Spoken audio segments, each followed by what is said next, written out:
Imagine for a moment being in the middle of a dusty plain in Italy, over 2,000 years ago. The sun blazes in the sky, and before you stand hundreds of young men, nervous, gripping their shields tightly and taking deep breaths before the fight. They are not professional soldiers. They are not part of a standing army like those we would know centuries later. They are peasants, artisans, citizens leaving their homes to take up arms in defense of Rome. And yet, the future of a city that would slowly transform into an empire depended on their discipline and ability to adapt. In the previous episode, we saw how Rome, in its early military steps, organized itself in formations inspired by the Greek hoplite phalanx, a compact mass of men, shoulder to shoulder, spears in front, where the strength of unity was everything. But times changed, and with them, enemies and challenges also evolved. The rigid phalanx, which had served well initially, soon showed its limitations against more mobile peoples, like the Samnites, who could harass and disrupt those dense combat lines. It was then that Rome did what it had always done better than anyone else: learn from failure and adapt. Every defeat was a lesson, every setback on the battlefield an opportunity to improve. And so was born one of the most influential military systems in ancient history, the Polybian Legion, named after the Greek historian Polybius, who centuries later described its organization in detail. This new army was not simply a different formation, it was the answer to an existential question.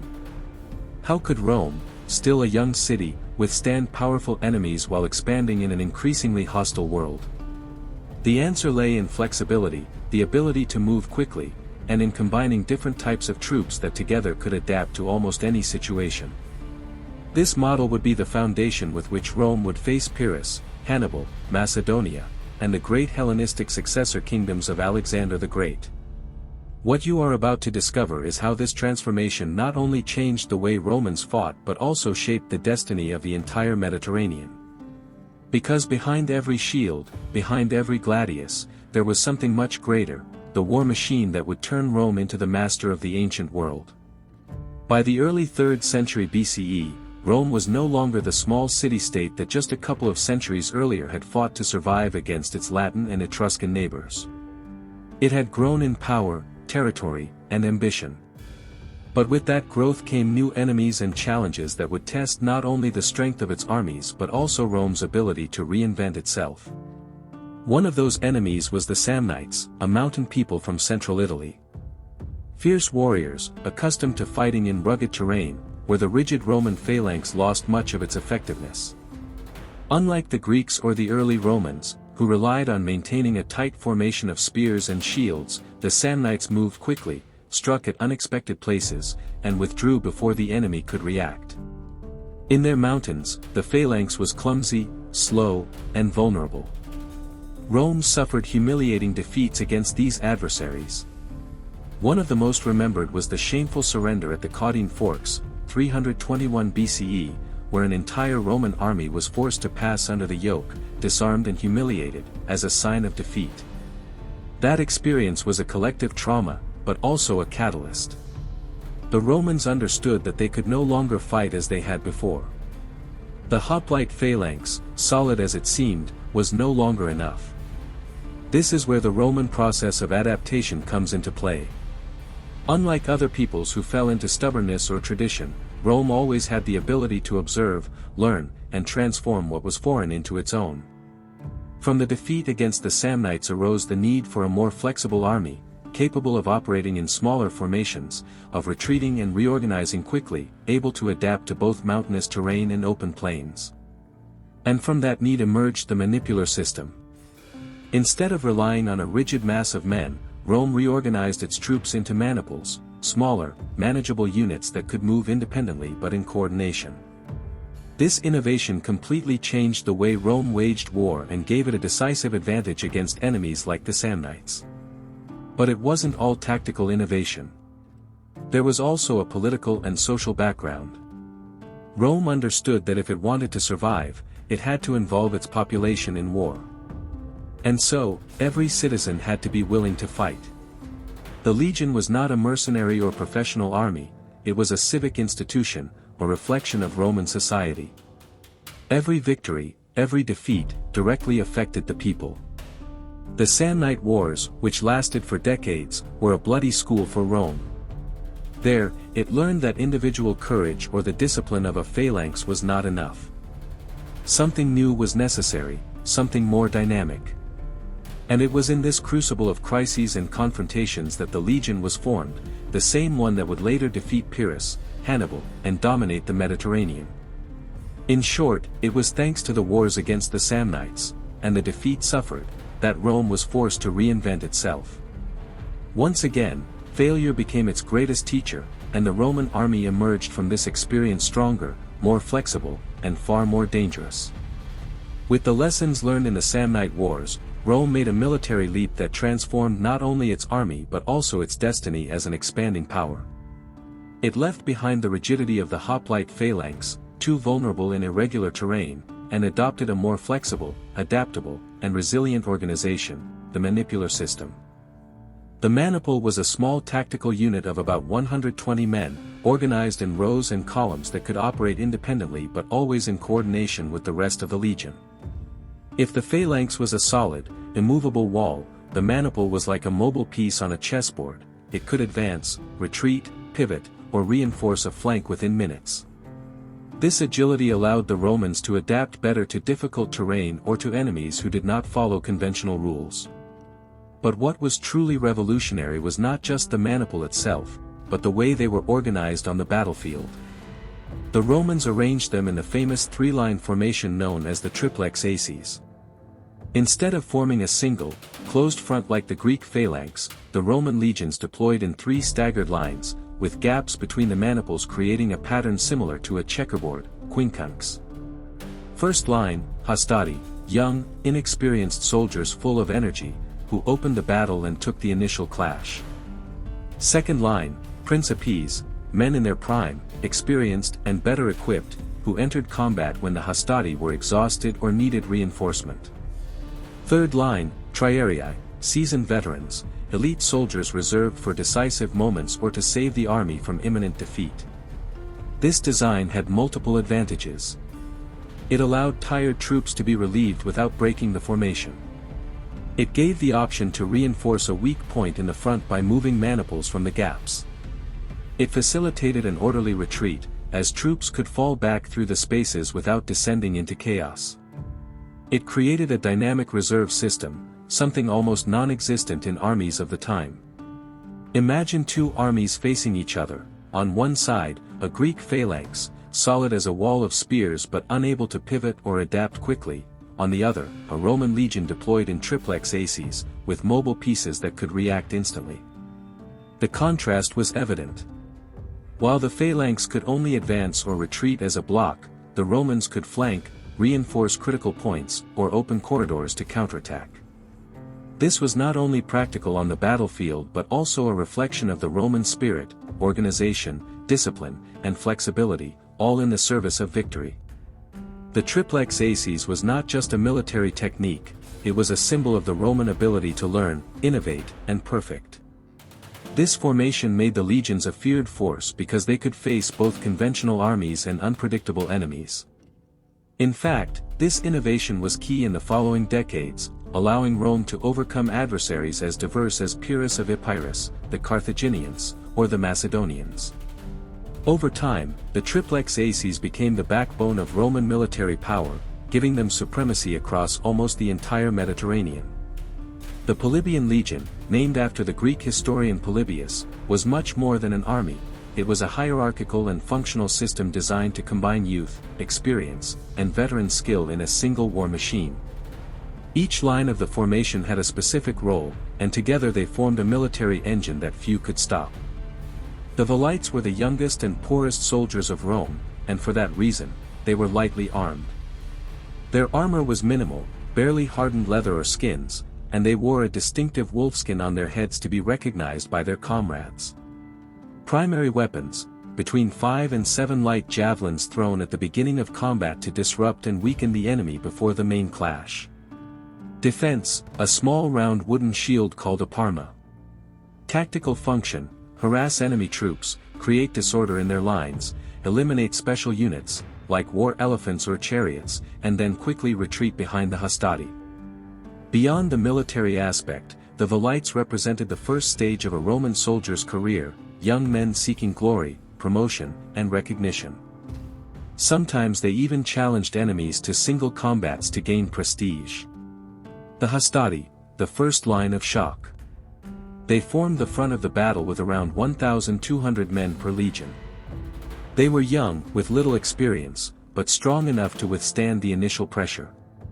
Main weapons: they carried two pila, the famous Roman javelins with iron tips designed to pierce shields and render them useless. After throwing them, they drew the gladius, the feared short sword.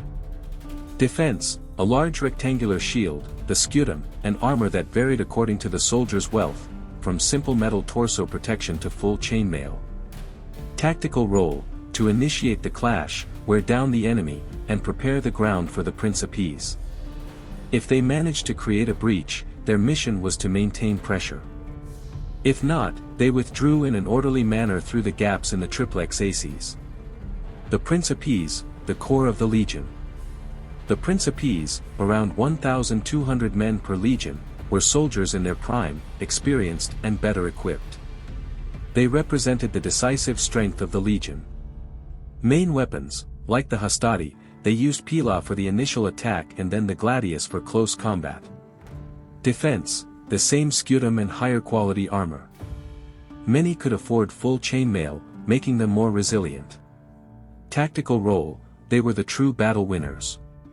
They entered after the hastati had worn down the enemy, with the mission to decisively break them with discipline, strength, and experience. The triarii, the elite veterans. Finally, in the third line were the triarii, only about 600 soldiers per legion, but with enormous symbolic weight. They were veterans, hardened by multiple campaigns, whose very presence gave confidence to their comrades. Main weapons: unlike the others, they maintained the traditional spear, asta, and carried a round shield called a clypeus. Defense: superior armor, the result of years of service and accumulated prestige. Tactical role: they were the last reserve, the wall of containment. If the hastati and principes failed to prevail, the triarii would intervene to save the situation. From this comes the Roman saying, residential ad triarios venit.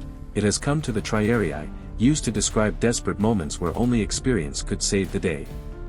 A structure reflecting Roman society. What's interesting about this composition is that it was not only military but also social. Each line reflected age, wealth, and status within Roman society. The velites were young men without resources. The hastati, citizens with more means but still inexperienced. The principes, mature men with responsibilities and means. The triarii, veterans, symbolizing wisdom and resilience. Thus, the Polybian Legion was a microcosm of Rome. Everyone, from the poorest to the wealthiest, had a role in defending the Republic. The strength of the Polybian Legion did not rest solely on its maniples and Triplex Acies.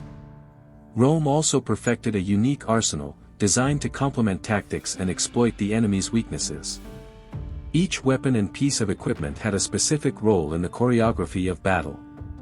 The pila was perhaps the most ingenious Roman weapon. At first glance, it seemed like an ordinary javelin, but its design made it devastating. A wooden shaft over a meter long. A long, thin, flexible iron shank, about 60 centimeters. A pyramidal tip that concentrated all the weight behind it. The result was a projectile capable of piercing enemy shields and, in many cases, embedding itself in the opponent. Even when it didn't strike directly, it served its purpose. Once lodged in a shield, it rendered it useless due to the weight of the bent iron. The enemy had to drop it or fight with inadequate protection. Roman tactics were clear. The hastati and principes hurled their pila en masse just before the clash, creating chaos and weakening the enemy's front line. Then, with the enemy disorganized and their shields compromised, the charge occurred. After throwing the pila, the legionaries drew the gladius, the short sword that became the symbol of the Roman army. Originally copied from Iberian weapons, the gladius was ideal for Roman combat style. Short length, between 60 and 70 centimeters, perfect for close combat. Sharp tip, designed primarily for thrusting, though capable of cutting. Brutal lethality in combination with the scutum, as legionaries fought close together, pushing with shields and stabbing through gaps. The gladius was not meant for long or spectacular duels like the swords of Greeks or Celts. It was a practical, efficient weapon, designed to kill quickly and advance relentlessly.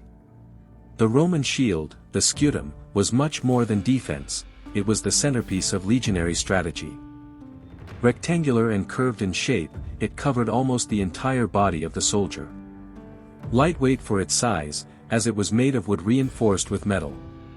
It allowed soldiers to form an impenetrable wall when aligned and was ideal for the famous tortoise formation, testudo, during sieges. In open battle, the scutum was the foundation of the Roman style, withstand the charge, absorb arrows and stones, and then create space for the gladius to do its work. Equipment varied according to the soldier's wealth. The wealthier could afford chainmail, lorica hamata, offering excellent protection and flexibility. The poorer soldiers, on the other hand, carried only simple metal protection, an iron disc on the chest, pectorali, enough to deflect a blow. This inequality reflected Roman society, but overall, discipline and training leveled the differences in combat. The combination of weaponry and tactical organization made the legions an unparalleled force. Initial harassment, the Velites attacked with javelins and retreated. Hastati clash, they threw their pila en masse, broke the enemy's front line, and attacked with gladius in hand. Principes relief, if the young men could not prevail, the principes advanced fresh, ready to decide the battle. Final resource, the triarii, as veterans, ensured the army could hold even in the worst scenarios. This whole mechanism was accompanied by constant coordination. Gaps in the quincunx formation allowed fluid movements, orderly retreats, and the entry of reinforcements without disrupting the army. It was an art of military precision few adversaries could match. The Romans were not the most original in creating weapons, but they were masters at perfecting and adapting them. Every time they faced a new enemy, Greeks, Iberians, Celts, or Carthaginians, they observed what worked, adopted it, and improved it. The gladius hispaniensis and the use of elephants by their rivals are clear examples of how Rome absorbed useful elements from others and made them its own. Within the structure of the Triplex Acies, the triarii were much more than a third line of combat, they represented the strategic and moral reserve of the Roman army. They were veterans hardened by past campaigns, soldiers with decades of experience who had survived countless battles. Unlike the hastati and principes, who fought with pila and gladius, the triarii maintained an older style. They carried long spears, hastati, in the manner of the hoplite phalanx, allowing them to hold off cavalry or heavy infantry charges. They used a round shield called a clypeus, lighter than the scutum but suitable for their defensive role. Their formations were tight, dense, and nearly impenetrable, designed not to attack in waves but to withstand when all seemed lost. In Rome, a famous saying went, residential ad triarios venit, it has come to the triarii.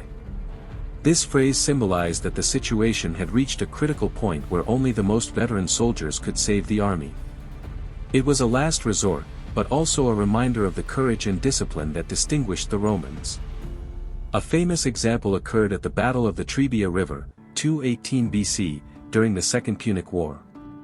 When the Roman army was nearly destroyed by Hannibal's ambushes, the triarii held firm, allowing part of the troops to escape and survive total annihilation. Although they did not change the outcome, their steadfastness prevented an even greater disaster. Thus, the triarii were not just soldiers but also a symbol of hope for the legions.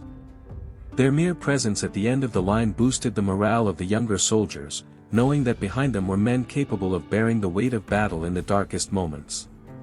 The Roman cavalry of the mid-Republic has often been underestimated by historians, especially compared to Hannibal's Numidian riders or the Celts of Gaul. Ancient chronicles often emphasize Roman defeats in direct cavalry engagements, leading to the belief that Rome was weak in this aspect. However, this image is misleading. In reality, Roman cavalry was highly effective within the framework of their tactics. Each legion included about 300 horsemen, divided into 10 turmi of 30 men each. Recruitment came from the wealthiest classes of Rome, ensuring they were well-equipped and rode quality horses. Additionally, they were reinforced by allied cavalry, socii, often tripling the number of Roman riders. Their equipment also evolved. Initially, horsemen wore light armor, barely reinforced clothing, and simple spears. Over time, influenced by the Greeks, they adopted heavier breastplates, shields, and spears, making them more resilient in direct combat. The problem was not so much the cavalry itself, but the strategic use that Rome made of it. The Romans relied more heavily on their infantry, which formed the backbone of their armies, and usually assigned cavalry a secondary role, harassing the enemy, protecting the flanks, pursuing fleeing opponents, or breaking already weakened formations. When facing rivals whose cavalry was the main force, such as the Numidians or Parthians, they were clearly at a disadvantage, but this did not mean their horsemen were ineffective. A telling example is the Battle of Zama, 202 BC, where the Roman and allied cavalry, led by Massinissa, proved decisive in defeating Hannibal. While the legions held the frontal clash, the cavalry circled and overwhelmed the Carthaginian horsemen, returning to the battlefield at the critical moment to crush the enemy forces from the rear. The combination of veteran infantry and strategic cavalry gave Rome a flexibility few enemies could match. The triarii ensured that the legion never broke immediately, while the cavalry, though fewer in number, could tip the balance when used intelligently. This balance reflects the essence of the Roman army, adaptability. It did not matter whether they faced Greeks, Celts, Carthaginians, or Italic peoples. Rome learned from every adversary, absorbed what was useful, and applied it to their own system, refining it. During the Middle Republic, Rome did not send out small expeditions to war, but full consular armies. Each year, the two consuls elected by the Roman people assumed supreme military command and led their troops in that year's campaigns. A consular army consisted of 2 Roman legions, accompanied by their respective auxiliary units. This amounted to around 9,000 Roman citizens under arms, including heavy infantry, light troops, and cavalry. However, this number was only part of the true force deployed, because alongside them marched the Italic allies, known as socii. The socii were peoples of the Italian peninsula who, after being defeated or integrated through treaties, became Rome's subordinate military partners. These allies were obliged to contribute military contingents equal to, or even greater than, the Roman legions. This meant that while a Roman legion contributed about 4,500 men, the socii added similar or larger forces, multiplying the consular army's combat capacity. In many campaigns, the allies provided more cavalry and specialized troops, such as slingers, archers, or light infantry, complementing the discipline of the legions.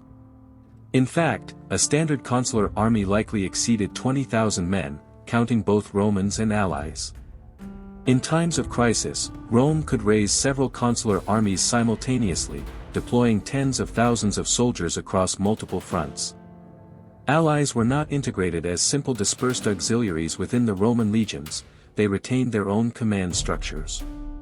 Rome appointed 3 prefects to oversee their contingents, ensuring discipline and coordination, but the socii kept their own leaders and formed separate units called aeli. These aeli were usually placed on the flanks of the Roman army, a practical but also symbolic gesture. The allies defended the sides while Roman citizens occupied the center, the core of the formation. This arrangement offered a double advantage for Rome. It maintained the symbolic primacy of the Roman citizen at the heart of the army. It forced the allies to fight in the most exposed positions, ensuring they shared the heaviest burdens of battle. The treaties binding the socii to Rome were not purely coercive. In exchange for providing men and part of their independence, they received military protection, security against external invaders, and the guarantee that Rome would act as arbitrator in internal conflicts among Italic cities. However, this relationship also generated resentment. Many peoples, such as the Samnites or Etruscans, only accepted the alliance after brutal wars and remained hostile to Rome, waiting for an opportunity to rebel. This unrest erupted on several occasions, especially after defeats like Cannae, 216 BC, where some allies exploited Roman weakness to switch sides and support Hannibal. Yet, What is remarkable is that most allies remained loyal even in these critical moments. About half of the socii did not abandon Rome after Cannae, demonstrating how firmly the alliance network had consolidated Roman power on the peninsula. The system of the socii demonstrates one of Rome's greatest virtues, its ability to integrate and absorb other peoples. The Romans did not seek to exterminate the defeated, but to turn them into part of their military machinery. In this way, every war Rome won not only eliminated an enemy but also added new allies, expanding its recruitment base. This model allowed Rome to face foreign powers such as Pyrrhus, Carthage, or Macedonia with armies much larger and more diverse than its population alone could have supported. The army of the Mid-Republic, known as the Polybian Legion, was far more than a mere military force. It represented a revolution in the way wars were waged, a model combining discipline, flexibility, and a unique ability to absorb the best qualities of the enemies it faced. Thanks to innovations such as the manipular system and the Triplex Acies, Rome left behind the rigidity of the phalanx and transformed into an unstoppable power. The staggered deployment of hastati, principes, and triarii, along with the use of light troops like the Velites and both Allied and Roman cavalry, created an army capable of adapting to any challenge, from the mountains of Samnium to the battlefields against Carthage or Macedonia. However, Rome's true strength did not lie solely in its tactics or weaponry, but in its capacity for integration. The network of Italian allies, the socii, multiplied the Republic's military power, enabling it to sustain endless wars and recover even after catastrophic defeats such as Cannae.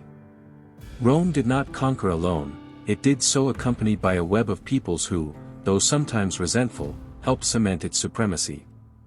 The price, however, was high. Constant wars not only drained human resources, with tens of thousands of deaths in campaigns each year, but also transformed the social and political fabric of Rome. Military pressure forced the relaxation of recruitment requirements, incorporating the poor and even criminals, laying the groundwork for a more professional army dependent on its generals, a precursor to the reforms of Marius and the major changes at the end of the Republic. In short, the Polybian Legion was not just an army, it was the instrument that turned Rome into a Mediterranean superpower, a weapon that knew no rest and which, tempered in hundreds of battles, paved the way for the empire. Its legacy endures as one of the most resilient, disciplined, and effective forces ever to march on the earth.